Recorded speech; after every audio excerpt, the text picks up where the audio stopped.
Redemption ticket NFT collection में आया 480% का जबरदस्त उछाल। एनएफटी सेल्फीज के लिए मशहूर गुजाली के मीम कॉइन प्रीसेल ने की $1.8 मिलियन की कमाई। नेटफ्लिक्स पर जल्द आएगी NFT based documentary.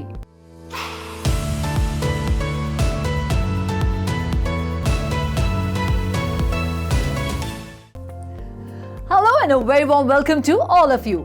NFT documentary से लेकर मीम कॉइन क्रेज तक कई मजेदार एनएफटी अपडेट्स मैं रुचि शर्मा आपके लिए लेकर आई हूँ।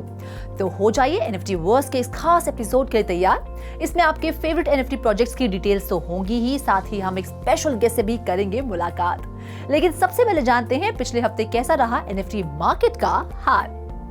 पिछले हफ्ते वीकली एनएफटी सेल्स में 15% की गिरावट के साथ टोटल $233 मिलियन की सेल्स देखी गई।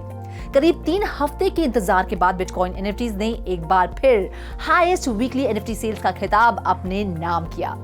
3.8% की मामूली गिरावट के साथ बिटकॉइन एनएफटीज ने पिछले हफ्ते $82.6 मिलियन सेल्स दर्ज की, तो वहीं $73 मिलियन सेल्स के साथ सेकंड पोजीशन पर रही इथेरियम एनएफटीज, जिसने 26.39% की भारी गिरावट दर्ज की। तीसरे पायदान पर रही सोलाना एनएफटीज $46.61 मिलियन सेल्स के साथ, तो वहीं $7.3 मिलियन और $7.1 मिलियन के मामूली फर्क के साथ चौथे और पांचवें पायदान पर रही पॉलीगॉन और माइथोस चेन। तो एक तरफ जहां लगभग तमाम बड़ी ब्लॉकचेन्स ने एनएफटी सेल्स में गिरावट दर्ज की, तो वहीं दूसरी तरफ सिर्फ माइथोस चेन ने 0.92% की मामूली बढ़त देखी। वीकली सेल्स में भले ही बिटकॉइन ने इथेरियम को मात दे दी हो, लेकिन पिछले हफ्ते इथेरियम ने डेली सेल्स में बाजी मारी थी और इसका पूरा श्रेय जाता है उस एनएफटी कलेक्शन को जिसने 480% का जबरदस्त उछाल देखा। FRX ETH redemption ticket NFT collection ने 480% के जबरदस्त जंप के साथ 24 आवर्स में $4.64 मिलियन की सेल्स दर्ज करते हुए top performer of the day का खिताब हासिल किया। ऐसे में FRX ETH redemption ticket NFT collection ने अज़ूकी और BAYC जैसे ब्लू चिप एनएफटीज को पीछे छोड़ दिया। इस कलेक्शन की कमाल की कमाई के चलते इथेरियम की डेली सेल्स $17.02 मिलियन तक पहुंच गई और ब्लॉकचेन रैंकिंग में इथेरियम टॉप पर पहुंच गई। सेकेंड पोजीशन पर रही इथेरियम की अज़ूकी कलेक्शन ने 263% के उछाल के साथ $1.55 मिलियन की सेल्स दर्ज की। BAYC रही थर्ड पोजीशन पर $1.5 मिलियन सेल्स के साथ। वैसे इन कमाल की सेल्स की बदौलत इथेरियम प्लेटफॉर्म ने उन 24 घंटों के दौरान 39% की बढ़त दर्ज की और इथेरियम की ऑल टाइम सेल्स वॉल्यूम यहां $43.3 बिलियन तक पहुंच गई, जो पूरी एनएफटी इंडस्ट्री में सबसे ऊपर है। For more details on this, let's cut across to our guest, Ms. Nachta Bester. Welcome to 3.0 TV. Market resilience is being tested as NFT sales fell for the third consecutive week. What is the current NFT market situation? So, thanks to the current Bitcoin rally and of course the renewed interest in Web3 investing, NFTs are finally able to finish what it first started in 2021, which is to start with singular use cases for the technology and then evolve into an entire ecosystem. CryptoPunks, the same as Bored Ape Yacht Club, are PFP flexes, yes, but they are also pay once to play always tickets to a global insider network. The artwork, the profile picture, that's not the utility. Access and insider status is. At the same time, we've just emerged from 2 years of crypto death, so the fear and the greed index is far to the right. We can also expect to see a lot of new innovation and thus hype and thus growth and hopefully adoption as NFTs continue to ramp up across different segments of the Web3 tech sector. Thank you so much for having this conversation with us and for giving us your valuable time. किस्मत जब किसी पर मेहरबान होती है तो मामूली सा बेतुका प्रोजेक्ट भी सोना उगलने लगता है। NFT सेल्फीज जैसे प्रोजेक्ट से मिलियनर बने गुजाली के लेटेस्ट मीम कॉइन की प्रीसेल भी धमाल मचा रही है। याद है आपको 2022 में एक इंडोनेशियन कॉलेज स्टूडेंट सुल्तान गुस्ताफ अल गुजाली ने 2018 से 2022 के बीच लगातार 5 सालों तक रोजाना अपनी सेल्फी खींचकर उसकी NFT बनाई थी। गुजाली ने करीब 1000 सेल्फीज से ये NFT तैयार की थी और इसे नाम दिया था गुजाली एवरीडे। इस NFT ने करीब $1 मिलियन कमाए थे। वही गुजाली अब लौट आया है एक NFT प्रोजेक्ट के साथ और इसके लिए उसने एक मीम कॉइन की प्रीसेल से $1.8 मिलियन भी जुटा लिए हैं। इस प्रोजेक्ट की प्रीसेल का टारगेट था 400 ईथर, लेकिन इस प्रीसेल ने इस टारगेट को पार करते हुए 527 ETH यानी करीब 1.8 मिलियन डॉलर्स की सेल की।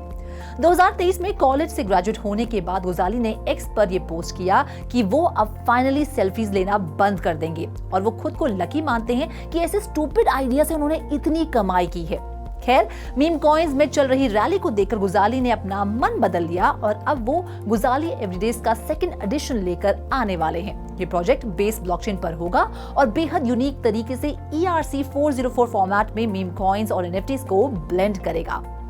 दुनिया भर में अब NFTs को लेकर एक्साइटमेंट बढ़ रही है, तभी तो अब बहुत जल्द नेटफ्लिक्स पर आप देखेंगे NFT बेस्ड डॉक्यूमेंट्री, जिसमें डेमियन हर्स्ट से लेकर स्नूप डॉग और बीपल भी शिरकत करेंगे। BAFTA winning filmmaker David Shulman direct कर रहे हैं एक अपकमिंग डॉक्यूमेंट्री NFT WTF। ये नॉन फंजिबल टोकन्स पर बेस्ड एक डॉक्यूमेंट्री है जिसमें NFTs की दुनिया और आर्ट मार्केट पर उसका क्या इम्पैक्ट हो रहा है ये दिखाया जाएगा। इस डॉक्यूमेंट्री को नेटफ्लिक्स ने UK के लिए एक्वायर कर लिया है। इस डॉक्यूमेंट्री में NFT सेक्टर से जुड़ी कई हस्तियों का इंटरव्यू होगा, जिनमें डेमियन हर्स्ट जैसे आर्टिस्ट तो होंगे ही, साथ ही crypto punks, bored ape yacht club जैसे ब्लू चिप प्रोजेक्ट्स के सेलिब्रिटी कलेक्टर्स का इंटरव्यू भी देखने को मिलेगा। साथ ही NFT प्रोजेक्ट फाउंडर्स और अर्ली अडॉप्टर्स जैसे कि स्नूप डॉग और बीपल जैसे डिजिटल आर्टिस्ट को भी फीचर करेगा।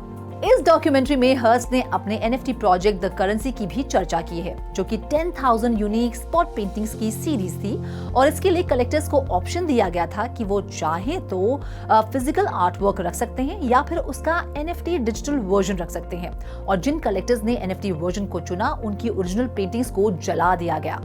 नेटफ्लिक्स की इस डॉक्यूमेंट्री में दिखाया जाएगा कि कलेक्टर्स ने ये मुश्किल फैसला कैसे किया। और अब बात करते हैं ऐसे आर्टिस्ट की जो खुद पर बेस्ड पेंटिंग्स बनाते हैं, करोड़ों कमाते हैं। आर्टिस्ट यू मिनजुन, जिनके आर्ट की NFT कलेक्शन बाउंडलेस को अगस्त 2023 में काफी पसंद किया गया था, वो अब लेकर आ रहे हैं अपना अगला NFT प्रोजेक्ट ह्यूमन। ये उनकी पहली ऑर्डिनल्स कलेक्शन होगी जो अप्रैल में लाइव आर्ट पर लॉन्च होगी। मिनजुन के पहले NFT आर्ट ने लाइव आर्ट पर ग्लोबल सेल्स में $150 मिलियन और डिजिटल सेल्स में करीब $3 मिलियन कमाए थे। मिनजुन का आर्ट वर्क एक लाफिंग मैन के इर्द गिर्द क्रिएट किया गया है। इस हंसते हुए शख्स को मिनजुन ने किसी और पर नहीं बल्कि खुद पर बेस किया है, यानी ये कैरेक्टर मिनजुन को ही रिप्रेजेंट और रिफ्लेक्ट करता है। इन पेंटिंग्स में इस लाफिंग मैन को अलग अलग सिचुएशंस में दिखाया गया है। अपने लेटेस्ट वर्क ह्यूमन के लिए मिनजुन ने ह्यूमन हिस्ट्री से इंस्पिरेशन ली है। ये सीरीज जिसमें 1200 यूनिक वर्क्स शामिल हैं, उसमें मिनजुन ने 2 एलिमेंट्स कंबाइन किए हैं। फोरग्राउंड में अपने कैरेक्टरिस्टिक्स फिगर्स और पिक्सेलेटेड बैकग्राउंड में pyramids, city skyline, wall street का चार्जिंग बुल, बिटकॉइन लोगोस और वैन गॉग्स की starry night. Well, that's all in this episode of NFT Verse। वक्त आ गया है आपसे विदा लेने का, लेकिन NFT की दुनिया से ऐसी और मजेदार खबरें मैं रुचि शर्मा हर हफ्ते आपके लिए लाती रहूंगी। Till then, do like, share and subscribe to 3.TV और इसी तरह की इंटरेस्टिंग अपडेट्स के लिए लॉग ऑन करें हमारी वेबसाइट www.3versetv.io पर या फिर QR कोड को स्कैन करें।